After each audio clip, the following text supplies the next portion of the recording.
What's going on, guys? It's Justice here and welcome back to a new video. So to kickstart a different game, you could say, it's still a link to RuneScape. I'm going to be making a video here about old school RuneScape and the progress that I'm making, but more so building an old school RuneScape account for PvMing.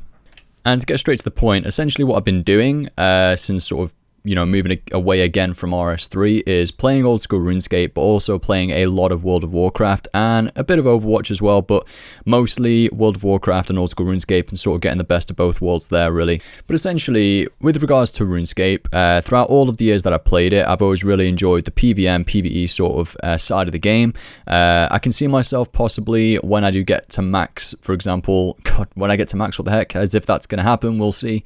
But as I get a higher level, I can see myself enjoying the PvP aspect of things, but the way I'm building this account is focused on PvM, and therefore it really doesn't cater very well for PKing from my knowledge, because a lot of people, at sort of lower combat levels at the beginning will just race their magic or range level up, for example, maybe their defense up, or just have their defense really low and just get the melee, mage and range stats up, etc. So they end up being pures and then just completely wrecking people at that level if you've not geared towards that.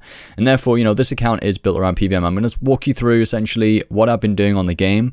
It might help people who are coming to old school RuneScape and you like to do PvM and fight monsters and things like that and get loot and gear up. It might help you guys sort of like create an old school account and see what progress, see what routes to take, for example, see what monsters you can kill early on, how to get through the early mid game, or how I'm going to do it. And I've got tips from a couple other people who are at the end game, they're maxed out, and I've got a few tips from those guys, like a group of mates, whilst I'm doing this. So I'm hoping to get through to like at least raids 1 and hopefully give that a go, and we're just going with the flow essentially. I'm not putting too much pressure on myself, but the idea essentially is to really power through my combat stats. So I'm going to walk you through sort of steps that I've taken for that so far. And also, what I do like about old school RuneScape, there is a logical progression with this game. There's like routes that you can take, certain quests that you can set a goal for to complete, which will give you best in slot gear or unlock certain spells that can really help you in this game and help you power through those combat stats, and will help you at end game PvM as well. So it's really logical. It's a nice progressional game. Obviously it is a massive grind, but you can AFK a lot of the things whilst you're playing other games, and therefore it doesn't feel as much of a burden. It's just fairly slow, and it really depends on how much time you can put in. With mobile as well coming out on RuneScape, that's always an option as well. If you've got Android right now, you can try that out on beta. Straight away, in case anyone's wondering, I'd say the earliest sort of PvM fights that you can get involved in on old school is probably Barrows. Barrows is fairly easy to do. I remember doing the underground pass, basically doing all the quests and prereqs that I needed, completed underground pass, got the Iban staff, and that Iban staff was hitting like 25s pretty easily with a low magic level, and it's quite consistent, doesn't require high accuracy. You can basically wear full melee gear for the defense at Barrows, and you'll be fine, and you'll still hit high. You don't need massive magic gear for an Iban staff, and it'll hit consistently high. So that's really good at Barrows, and you can earn some money there as well, especially if you get Arms drops. They seem to be the most expensive, with Arms still being really, really powerful in the game right now, and also looking badass. So yeah, Barrows can be probably one of the earliest PvM scenarios that you'll do, and you can buy Barrows tablets as well, which means you can teleport straight there. Just makes your runs a lot more efficient as well. And that's essentially what I did. Back in 2017, I played this game for about a month, and the first thing that I did, I was just playing around with it. Really wasn't very efficient at all, didn't really know what I was doing, and this is my first old school RuneScape account. This is my main on old school, so it was all very new and fresh to me, and I was just kind of getting to gist with it. I've got a completely different mindset now, though. I'm really opening my eyes to a lot of the things that it can offer now as a game, and different routes that I can take, and the progression with it, taking it a little bit more seriously. But when I was playing it for like a couple of weeks in 2017 to a month, I was just playing around, just getting a feel for it, really wasn't being efficient. And what I did was got some stats up, did a load of quests to about 94 quest points, and then I went to Barrows quite a bit. I wanted to do Barrows through nostalgia, but also through the content, and it was kind of fun for a bit, but I did waste a lot of time. I was just playing around. Now my focus has switched to literally powering through my combat stats, trying to get that combat level up, trying to get my major and range levels up, and trying to do some good PvM fights to get some money, and also to get some loot, progress more, and just really enjoy the game on that sort of sector of the game with PvM. So what I did, that was what I did. I completely forgot. I actually got the fire cape. So back in 2017, I did get the fire cape. That was one of my little goals. So one of my goals was do some Barrows, do some quests, get a dragon scimitar, train some combat, get a fire cape. Those were like my sort of early goals with building an account for PvM. Fire cape is such a pinnacle item in the game. It's got such a big history behind it, and fighting Jad, it's always intense, especially the first time that you do it anyway. It's pretty easy these days. I think the knowledge of players nowadays are a lot better than what it used to be, but the fire cape is still pretty much the best in slot melee cape until you get the Inferno, I think. So it's really nice to get early on. I'd recommend trying to go for it. I did it with 45 defense, 65 range, rune crossbow. Pretty bad gear overall. It took a while. I'm going to put the footage of me completing the Jad kill behind this video now, and it's a really great sensation when I completed that. Got the fire cape, and that was one of the earliest goals that I decided to put out for myself, and I'd recommend doing that too. There'll be plenty of guides around for the fire cape. My best advice would be just keep your calm when you're in the Jad phase, when you're just coming up to it. Make sure you're prepped out when you're killing those 2 360s right before the Jad wave. Just take it easy, compose yourself, and then you'll be fine. Just make sure you're press switching, get the healers aggroed onto you nice and casually. Don't try and rush getting those healers aggroed onto you. Take your time and you'll be fine. It's just basically concentrate on your press, which is one thing which I've had to get used to though when I did the Jad fight, was changing my prayers before or as he does the attack. So rather than on RS3 where you only have to change your prayers when it actually hits you, and in some cases you can change your prayer after it even hits you, in old school you have to change your prayer as it casts it. And therefore it does make it a little bit more difficult. You do need to be a bit more reactive and quicker on your prayer switches, but considering that's one of the main things you're going to be focusing on in that fight, it really isn't too bad. So I'd say, right, early on, PvM, those are the two main things that I did really early game when I started old school, was Barrows and get the fire cape. Those are two big PvM encounters that you can do at early game. Then when I've came back to the game now in 2018, my focus has switched. My focus has switched to, right, let's power through these combat stats. So when I came back, I was around 65, well, 60 stats, I would say, in combat. So obviously I had 65 range for when I did Jad, but I was around 60 stats overall across the board for combat, and I only have 53 prayers, still do, but I'm going to be training that up to 77 at some point, because I know I'm going to want the new prayers at some point down the line when I get closer to endgame. Despite them being very expensive, I will probably, well, most likely definitely go for that if I'm going to be doing endgame PvM. I understand though, it's going to take me a long time, I think, to get there if I do endgame PvM, but in terms of like training my stats up to this point, in order to get 60 stats overall across my melee and then even range as well and mage, I just trained at sand crabs. I did some splashing for mage as well because that is super AFK, but overall I basically trained at sand crabs up to 60 stats across the board. So my mindset switched, right, let's power through, let's do some Nightmare Zone. Now Nightmare Zone is a fantastic piece of content that you can go and do AFK pretty much. At the beginning it's a bit more click intensive, but then once you get past the beginning part and you start using absorption potions, then it's fine. Why is Nightmare Zone good? Well, it's an AFK training method, really easy to do, and the points that you get from doing it you can use to spend on imbuing items, essentially making those items more powerful. For example, rings and your black mask or slayer helmet once you have 400 slayer points to make it. Currently I have 4 million Nightmare Zone points stacked up. To imbue the black mask it'll cost me 1.25 million points, and it gives a 16.67% bonus to melee accuracy and strength by default, but then once you imbue it, it'll give a 15% bonus to range accuracy and strength and a 15% bonus to magic accuracy and magic damage, which is pretty damn nice. And this didn't exist in the game back in the day, so it's kind of nice to have this when I'm coming back to the game now, helping me power through, helping me enjoy Slayer more, and it will definitely help when I start using my blowpipe on Slayer.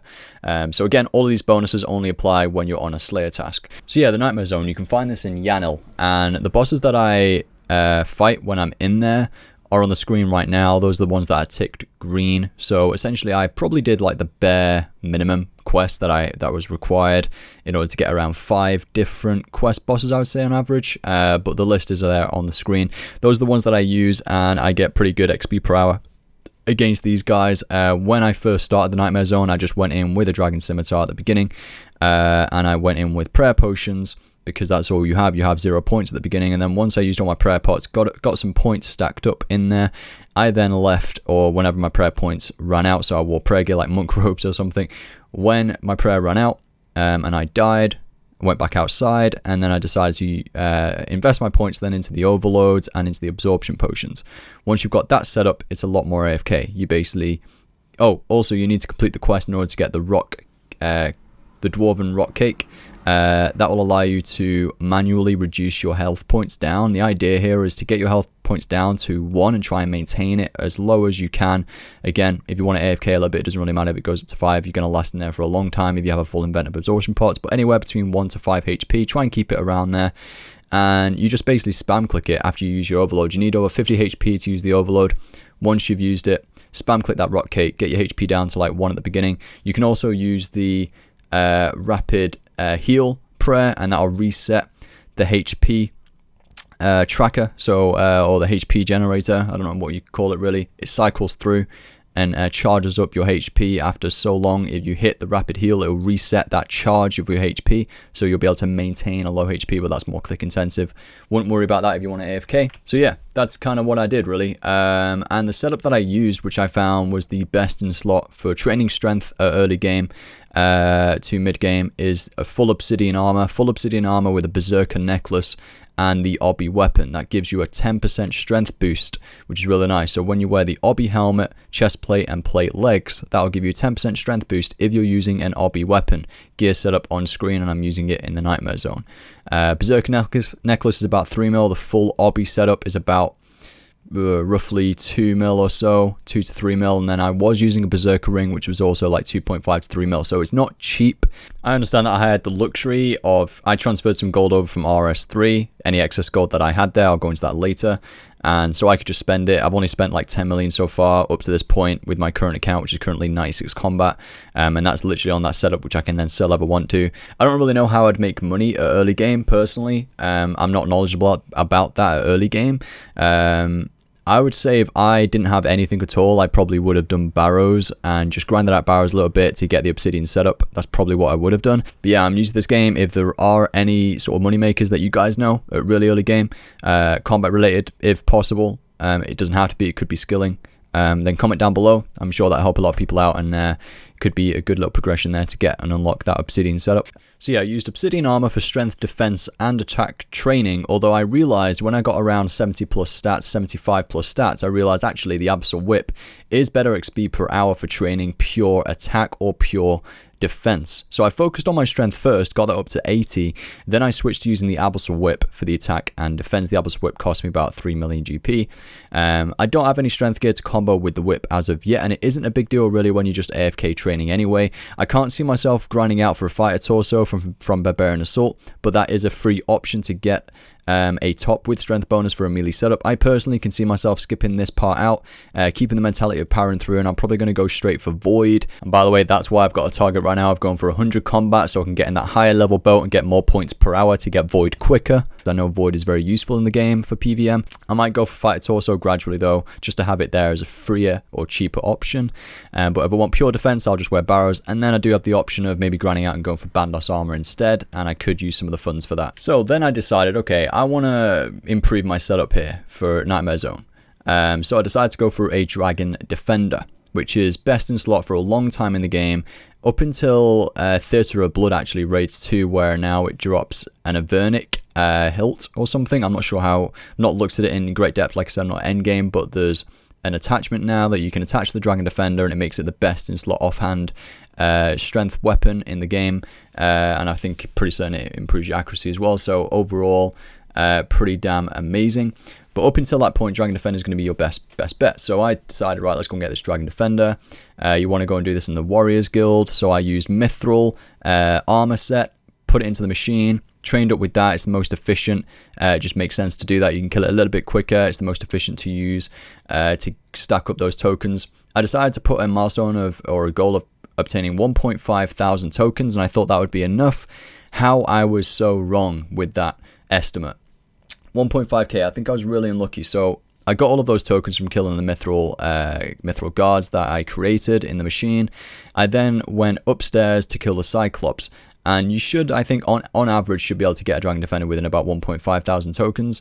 But no, Jagex wanted to give me my first test on this game to see whether I could grind through and get an item. So Dragon Defender was that item that I had to kind of grind for. It took me 5.5 hours to 6 hours to get it. So it took me roughly around 3,500 tokens to get the Dragon Defender. It was a big grind. Like getting bronze to rune was absolutely fine, but then for some bizarre reason it just took forever. I think it's 1 out of 100 Cyclops kills for the Dragon Defender once you get to the end there between the rune and dragon, and for some reason it just wasn't dropping for me. You can get unlucky, it's purely RNG. So it took me 5.5 hours to get that. Finally got it. It was one of the first little items that I got on the game. It was a really nice sense of progression, a good feeling when I got that, and I'd highly recommend doing that as well early game when building an account for PvMing, and I guess it works for PvP as well.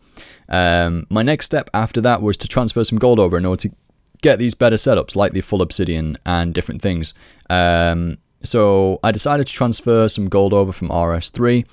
It was just excess gold as well. Sold a few things, but kept all of my core gear on that game, especially my full magic setup. That is essentially RuneScape 3 right now is Magescape. So I've got my full core setup on there still in case I do ever go back to try out any new content. I got a 6.5 to 1 swap, so 788 million RS3 GP. I swapped to 121 million old school GP, and that's what I did for that. But I do just want to say I've only really used 10 million of that GP so far. Like, and I've not even used it, because once you buy an item, you can always sell it back, which is another good thing about old school RuneScape. So I've only utilized like 10 million of that. It's not like I've spent a huge amount of money yet on the game, and that was just for the obsidian setup that you don't necessarily need to train at the Nightmare Zone. My plan is to invest this GP into my combat skills, complete Desert Treasure, which I'm en route to doing. I've just completed the feud. I'm going to use Blackjacking to train my thieving from 43 to 53, which is roughly going to be about 80k XP per hour, and should take me roughly about an hour and a half to do. So I'm going to get 53 thieving from that, then complete Desert Treasure, get magic up a little bit in order to use bursting spells. The money will go into the runes for those bursting spells. I'll probably go to Monkey Madness 1 area on the skeletons at first. I'll probably then work up progressively to doing Monkey Madness 2, so then I can do bursting on the monkeys there. I'll also spend GP on prayer, and I'm probably going to do the wilderness training method for that, where you can save half the bones. I'm going to be safe and secure with that, but that's what I'm going to do. Definitely not going to be an on-stream activity, but I'll train prayer up through that, and that obviously is both contributing, or the prayer especially is contributing to my combat stats and overall, you know, survivability on this game. So that'll be pretty good. I'm going to spend a smaller portion on range. I'm going to get into that now. With range, however, I'm going to train up at Nightmare Zone, get to level 75 range to then unlock the blowpipe, get the blowpipe, and then I'm probably going to train up with Slayer with a blowpipe and the Dwarven Cannon. I can definitely see myself, though, using a combination of melee and range with Slayer, because I do really enjoy using melee on my Slayer task, but I'll always be using the Dwarven Cannon where possible. I ever feel like I'm training range too slow, I probably will resort to doing some chinning, but it's just so stupidly expensive that I'm just going to play it by ear, see how my levels are going, and see how I'm progressing through the game. It could be a nice little route to take to train up Slayer with a blowpipe. It could be pretty quick. It's got a very fast attack speed. Lots of Slayer creatures have low HP, and therefore it could work out quite well. I'm going to need 69 Slayer at minimum anyway to do Monkey Madness 2, which will be another goal, and that's definitely more mid to end game there, though, in terms of questing. So that will be a goal, though. Get 69 Slayer, do Monkey Madness 2. There are a couple of Slayer tasks as well where bursting, you actually break even and even make a profit. But all of this is to come. It's just knowledge that I know through watching videos and things like that and talking to different people. But if I ever get across to doing this sort of stuff, I'll be making videos on it most likely and sharing that progress with you. So guys, those are the goals that I've completed. Those are the goals that I've got moving forward at the moment. And of course, Barrows gloves will be on the agenda as well to slowly progress that, but I do not want to burn myself out with quests. It's not the thing I enjoy doing most in the game. Certain quests are very good. Other ones just seem like a bit of a grind and just seem really tedious to do. So I'm not going to grind those out. I'll just get the Barrows gloves gradually, but it will be one of those milestones that hopefully I will hit early on. But that's pretty much it, really. Overall, I'm just going to take it easy, train up with Nightmare Zone. My goal right now is to get 100 combat, which I will get. I'm very close to doing that now. I'm like 96 combat right now. Just getting my attack up to level 80. Currently, it's level 78 as I'm commentating, so I'll get that to 80. That'll leave my combat stats at 80 attack, 80 strength, 75 defense, 66 range, and 70 magic. And again, I'm not too worried. I'm powering through these melee stats. They're going to take the longest right now early game. Mage and range, I know I can power through those quite, not easily, but I know I can get through them pretty well, especially if I use a lot of that GP that I have into bursting, for example, and I'm going to use the GP that I have into training pro from 53. I'm probably going to blitz that from 53 straight to 77.